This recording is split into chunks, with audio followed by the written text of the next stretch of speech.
a proclamation to humanity. It is a fountain of mercy and wisdom. It's a warning to the heedless. It's a guide to the erring. It's an assurance to those in doubt.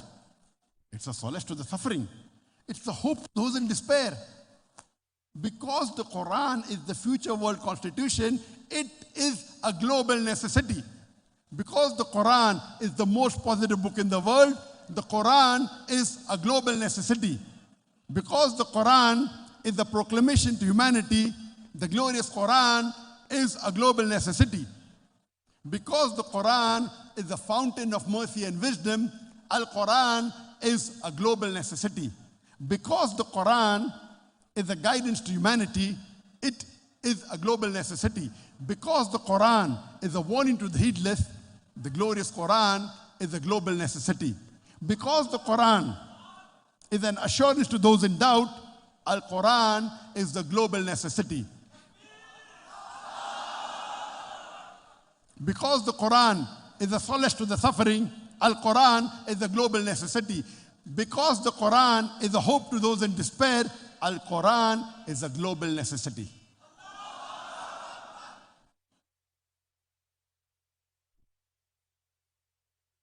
Whenever you have any equipment, a lot of equipment comes and strengthens you.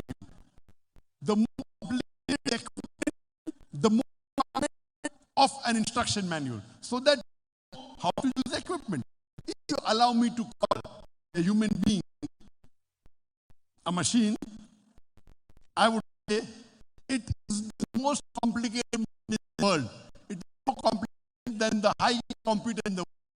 Don't you think we require an instruction manual? The human being which is a complicated machine, if you allow me to call it a machine, more than the most advanced computer in the world, don't you think it requires an instruction manual? The instruction manual for the human being, it is the glorious Quran. The glorious Quran is the last and final instruction manual revealed by the creator of the human being, that is Allah subhanahu wa ta'ala. Allah says in the glorious Quran, in Surah Mulk, chapter number 67, verse number 2, Alladhi khalaqal mauta wal hayata. It is Allah who has created death and life to test which of you is good in deeds. As I told you earlier, that Allah is testing us. For Allah, it's very easy. For Allah to make the Palestinian win over Israel, it's kun fayakun. Allah is testing us. Are they struggling and striving for the cause of Allah? Allah is testing all the human beings in the world. Are you standing for the truth?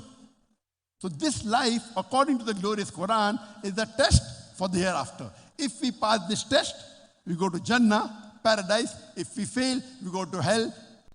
We go to Jahannam. Allah says in the Quran, in Surah Al-Baqarah, chapter number 51, verse number 56, that we have created the jinn and the human beings not to worship me. What is the purpose of our life? Why are we here? Have we ever thought, what are we doing here? Allah gives the answer in Surah Dariyat, chapter verse 56. وَمَا خَلَقْتُ الْجِنَّ وَالْإِنسَ إِلَّا لِيَعْبُدُونَ. Allah has created and the men not but to worship Him. So we are in this world as a test for the hereafter. Our role, our purpose is to worship Allah subhanahu wa ta'ala. And I've given a talk, and you should see this lecture of mine, what is the purpose of creation. When we obey the commandments of Allah subhanahu wa ta'ala, we are doing ibadah. We are worshipping Him. If we follow commandments, we are worshipping Him. If we stay away from things He has prohibited, we are worshipping Him.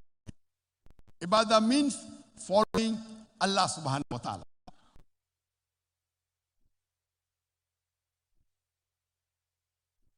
First, we have to understand the concept of Allah subhanahu wa ta'ala. And I'll be dealing in detail in my talk on Friday, Elohim, the concept of God in major world religion. But the best reply that any Muslim can give you regarding the definition of Allah subhanahu wa ta'ala is Surah Ikhlas, chapter 112, verse number 1 to 4, where Allah says, قُلْ هُوَ اللَّهُ أَحَدٌ. Say He's Allah one and only. Allahu Samad. Allah the absolute and eternal. Lam yalid wa lam yulad. He begets not nor is he begotten. Walam yakul lahu kuffan ahad. There's nothing like him. This is a 4-line definition of Allah subhanahu wa ta'ala mentioned in the Quran, in Surah Ikhlas, chapter number 112, verse number 1 and 4. Verse number 1 to 4. If any person says so and so entity is God, if he fits in this 4-line definition of Surah Ikhlas, we Muslims have no objection in accepting that entity as Allah, as God. The first is, Qul huwallahu ahad. Say He's Allah one and only. Number 2, Allahu Samad. Allah, the absolute and eternal. Lam yalid wa lam yulad. He begets not nor is he begotten. Walam yakul lahu kufuwan ahad. There's nothing like him. This Surah Ikhlas is the touchstone of theology. It is the touchstone of theology. Theo means God, logi means study, theology, study of God. And touchstone, you know, when you go to buy and sell gold jewelry, you go to a goldsmith and you want to verify how pure